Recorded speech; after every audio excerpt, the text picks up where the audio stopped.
أول حاجة بنعملها أول ما نفتح عينينا الصبح فنجان القهوة، المشروب السحري اللي حرفياً بيظبط الدماغ وبيبدأ اليوم صح. في الشرح ده هندردش مع بعض في السر اللي ورا الكوباية دي، إزاي حبة بن صغيرة قدرت تسيطر على مزاج ملايين، لا ثواني، مليارات البشر. هندخل في التفاصيل على طول من غير مقدمات طويلة. متخيلين الرقم؟ احنا بنتكلم في مليارات الأكواب بتتشرب كل يوم على مستوى العالم.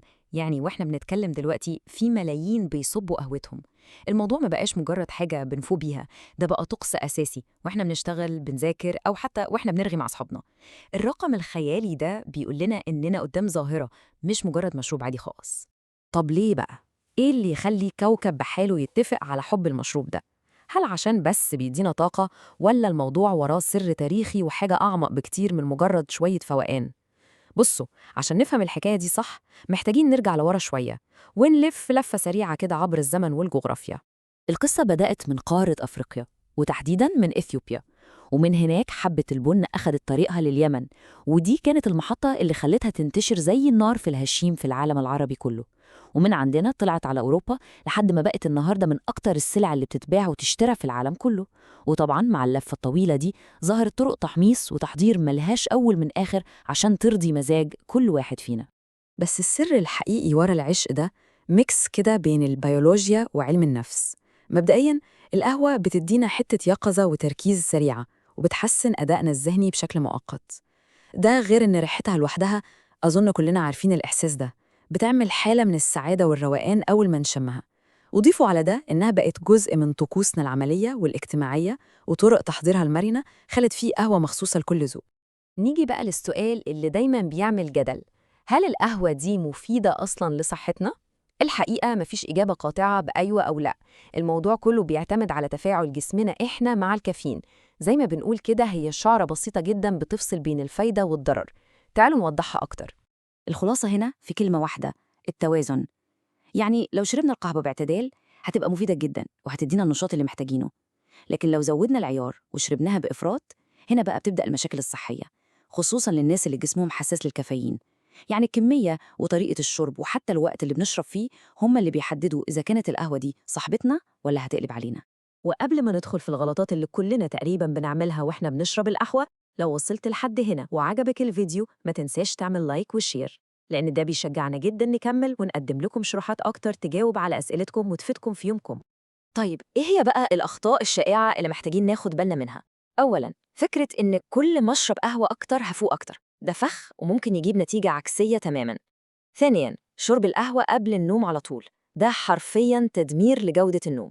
ثالثاً، الناس اللي بتشربها على معدة فاضية وده متعب جداً للمعدة. وأخيراً وأكبر غلطة، إننا نتجاهل إشارات جسمنا. يعني لو حسيت برعشة أو ضربات قلب سريعة، جسمك بيقولك كفاية كافيين لحد كده. وعشان كده في شوية خطوات بسيطة جدا وعملية نظبط بيهم علاقتنا بالقهوة. 1. نشرب باعتدال. 2، ودي مهمة قوي، اوعوا تعتبروا القهوة بديل للنوم الطبيعي. 3، يا ريت نقلل السكر والكريم على قد ما نقدر عشان ما نشربش قنبلة سعرات حرارية واحنا مش حاسين.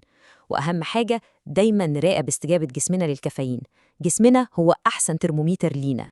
طب سريعا كده نجاوب على كام سؤال دايما بيجوا في بالنا. هل كل أنواع القهوة فيها كافيين؟ الغالبية العظمى أيوة، بس بنسب مختلفة طبعا حسب نوع البن وطريقة التحضير. لكن الحلو إن في أنواع منزوعة الكافيين، ودي اختراع ممتاز للناس اللي بتعشق طعم القهوة بس مش عايزة تسهر أو جسمها حساس للكافيين. السؤال التاني اللي بيخوف ناس كتير: هل القهوة بتعمل إدمان؟